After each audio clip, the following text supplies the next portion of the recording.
Don't be everyone.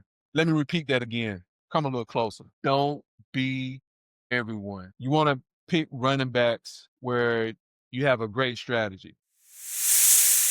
Welcome to Pigskin Passion TV, and it's your boy, the Black Mamba. And guys, we back for another cram session, fantasy football. Tonight, I'm going to talk about the running back position. I'm going to let you guys hear me talk to myself again tonight. And I want to talk about the top 3 tiers of this year's running back draft and just kind of go through each tier and kind of give my opinion on all the players in those tiers. I use stats, and you'll hear me throw a lot of stats out, but I'm mostly a see and feel guy. So I like to see what the stats are saying in addition to me picking that player. The running back position is one of the most volatile positions in fantasy football, and that's where a lot of leagues are going to be won and lost. And this year's running back class, it seems to be a little bit deeper than it normally is. We'll see. I have my guys that I think that I'm a target in this year's draft. And as I go through this list, I'll let you guys know exactly which players I plan to target in the first couple of rounds. And the truth is, everybody thinks they know how to draft running backs, but most of us, we're doing it completely wrong. And I've changed my strategy up over the years, and this year is probably going to be no different. So today, I'm going to reveal a strategy that may separate championship teams from the middle of the pack. So let's go ahead and jump right into these tiers. So in tier 1, it shouldn't be any surprise.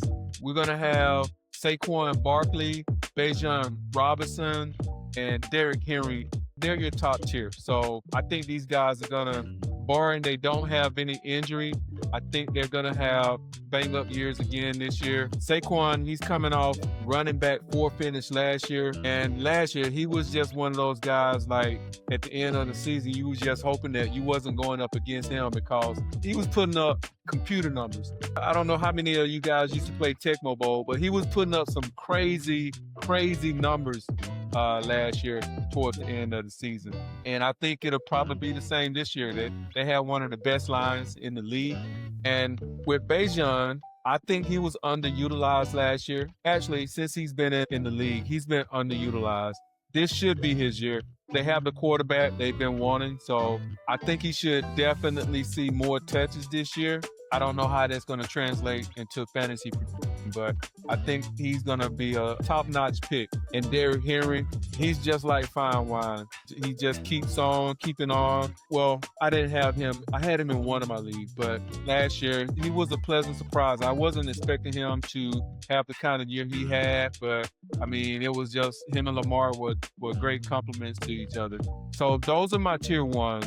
In my league, I think Saquon and Bijan are already on someone's team as keepers, so nobody's really going to have a chance to pick them in my league. I think Derrick Henry will be in my draft this year as a free agent. In tier 2, we're going to be looking at Jameer Gibbs, Jonathan Taylor, Christian McCaffrey, Ashton Genty.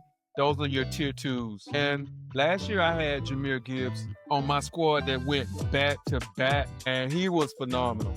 Even as 1B, he was going out there putting up some sick numbers. He only had to touch the ball maybe a couple of times, and anytime he touched it, he could take it to the house. This year, it'll be the same. I get a little skittish when it comes to players changing offensive coordinators. Their offensive coordinator last year, he was genius. I mean, he would dial up plays, and you like, man, I can't believe he called the running play 3rd down and get it consistently. So that's going to be one of my questions this year with the Detroit offense is the players that produced at pretty good clips last year, will they be able to do the same thing? So I have that question about Jameer, but no doubt he's a first-round draft pick. And Jameer, he'll probably be gone by the time it's my pick. You know, the champion in my league gets the last pick. Unfortunately, that's me. But I think Jameer will probably be in the top half in the first round this year. Next guy in tier 2 is Jonathan Taylor. And I think Jonathan he's a keeper in my league as well, so we won't be able to pick him. But to give my analysis on him, if you're targeting him, I think he's a pretty safe pick. Even last year, I think he put up top 10 running back numbers with the bum quarterback and Anthony Richardson. I mean, he didn't have a quarterback the entire year. So if he can get some consistency at the quarterback position, he can put some real decent numbers up for you this year. So I wouldn't sleep on Jonathan Taylor. The next guy up is Christian McCaffrey. McCaffrey he's a workhorse, and when he's on the field, he scares you, and he can put some numbers up for you, but he gets hurt. You can only count on McCaffrey lasting half the season, which is why I've always steered clear of picking him. If I had the number 1 pick, this is just an example. If I had the number 1 pick and he was the best player on the board, I probably would pick the number 2 player. I'd rather have a player that I know is going to play you never know, but that you suspect can play the whole year as somebody that you pick and you like, I know he's going to get hurt. I just want him to give me X amount of weeks at so much production. That's not what you need when you're trying to win a championship. So Christian McCaffrey will be a tier 2 pick in your league, which is the top 10. But me personally, me talking to myself, I will stay away from him. And this guy has come up in the tier 2. And my hesitancy in rookies is you haven't seen him touch the field, and he's already getting hyped. He may be worth the hype, but I don't want to be that guy who's going to pick him and then it turns out to be a dud. So players like Aston Genty, I would pass over him. This is just me talking to myself. I let him go to the next player, or I would be hoping that someone picked him before me.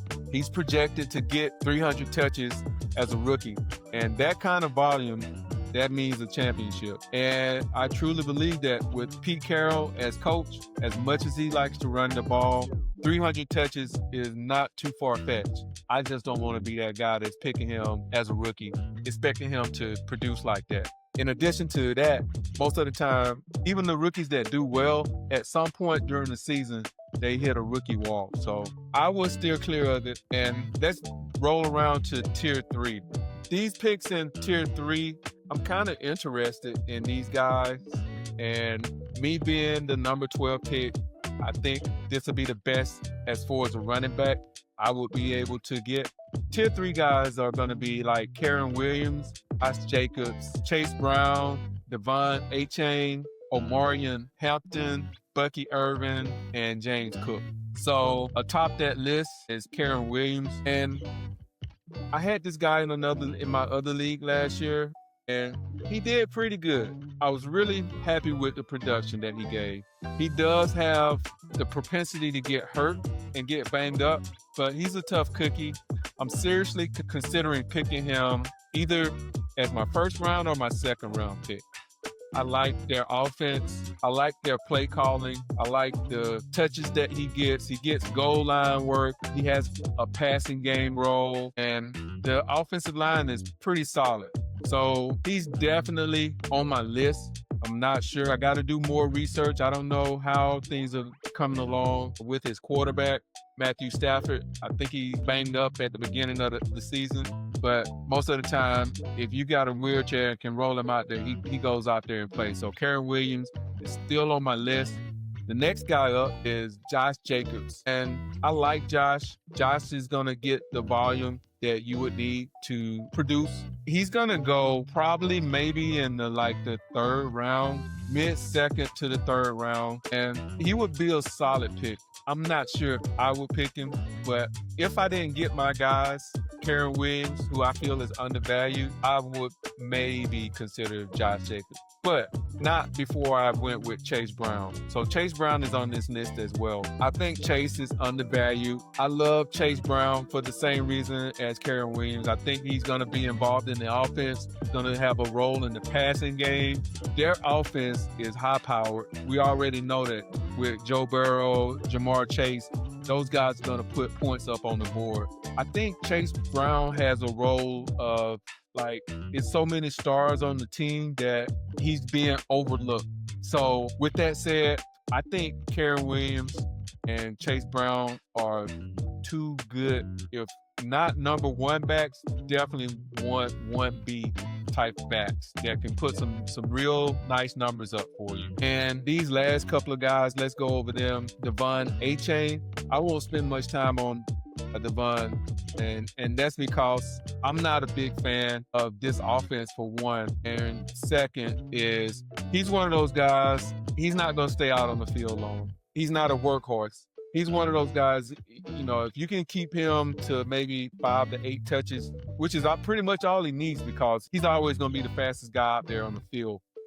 But if he gets a lot of touches, he's very liable to get hurt.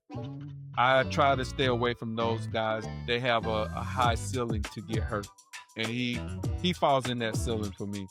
The next guy is a guy that I normally would not look at, but I think I may have to give this guy a chance just based on I like the offense. I love the coach in Jim Harbaugh, and that's Omarion Hampton. I think that he fits the bill of a workhorse, 3-down back. I know that he may get a little relief work. I know that Harbaugh likes to lean on the run, so I love physical running backs that get a lot of touches, and he fits that mold. So out of these running backs that I'm mentioning, Kyren Williams, Chase Brown, or Omarion Hampton are the guys that I'm focusing on for my draft. The next guy is Bucky Irvin with the Tampa Bay Buccaneers, and I really like Bucky. Actually, I love Bucky. Bucky he's one of those guys, he's going to give you everything he has, and he's going to put some big numbers up. And he's a small dude. He's not that big, but he puts up numbers. He is a guy who could probably fit the mold of a 3-down back. Even though last year he wasn't the guy, but when he was in there, he was the guy. But he put numbers up with sharing carries with Sean Tucker and White. Can't remember his first name right now, but at the beginning of the season, he wasn't number one on the depth chart. By the end of the season, they realized Bucky was the man. So in my league, I think Bucky's gonna be a sleeper, or not a sleeper, but a keeper. So I won't have a chance to pick him anyway. But if Bucky is available in your league, especially in the second round, I'll probably go ahead and make haste to pick him up, depending on who's on the board. And the last guy, but certainly not least, is going to be James Cook. James, he puts numbers up, and I'm not going to even hold you, but I wouldn't pick him just simply because he don't fit my style. But he just got a massive contract, and he's going to be the clear lead back for Buffalo's elite offense this year. So if he's going in the 4th or 5th round, you shouldn't even hesitate to pick him. Even though if he's in the earlier rounds, if he's in the 2nd or 3rd rounds, I'll pass over him. If he's in the 4th or 5th round, I got to scoop him up. But I don't think he's going to last that long. I don't want him to be my number 2 back, but he's going to be a great back on somebody's team. So if you're high on James Cook, definitely scoop this guy. And just to kind of give you a little bit of strategy, picking your running back, a lot of people in drafts make mistakes, and they draft their running backs based on name recognition instead of opportunity. Don't be everyone. Let me repeat that again. Come a little closer. Don't be everyone. You want to pick running backs where you have a great strategy. So, you know, you can load up early with a couple of running backs in your first 5 or 6 picks. If you do this, you should have one of the best running back crews in your fantasy league. It doesn't always work out like that, but most times you should have a pretty good running back, number 1 and number 2. I've never done this before. I really feel weird when I do it, just based on how long I've been playing fantasy, and it's always been you got to pick running backs. Running backs is the core of your fantasy team. Things have changed over the years, so I've seen people do this and win. I just haven't had the gall to do it. And that's in the first couple of rounds between round 1 and 3. People are loading up on wide receivers, and they get like the elite tight ends, and they grab their running backs late. So if you're going to do that, you may want to get guys like Jaylen Warren or Tank Bigsby. You know, those will be guys to target late. And there are other guys who really roll the dice and wait until round 6 and after to pick their running backs. But it all kind of depends on your league as well. So, if you have one of those leagues where you have to trot out 3 wide receivers and then you still have a flex, then that makes sense. But the key thing is to match your strategy to how the draft is unfolding. So if the running backs are flying off the board, then you may have to pivot to a 0 running back. If they're falling to you, then, hey, of course you got to grab them. So before I go, I want to give you another guy that I have high on my list that I'll be targeting him. I may even go a couple of rounds early to get this guy because I like him so much, and that's TreVeyon Henderson. I would count on him being New England's lead back. He's definitely New England's best running back. So we'll just see how the season goes. And guys, this is my running back strategy. I've told you the guys that I'll be looking at for running at my running back positions for 1 and 2 in my draft. Hopefully it works out for me, but definitely I'll be probably choosing 2 out of those 3 guys in tier 3 that I told you I was looking at. So I hope I've given you some nuggets that you'll be able to use for your draft. And if I did, do me a favor, spike that like, comment, and subscribe. And it's your boy, the Black Mamba, out.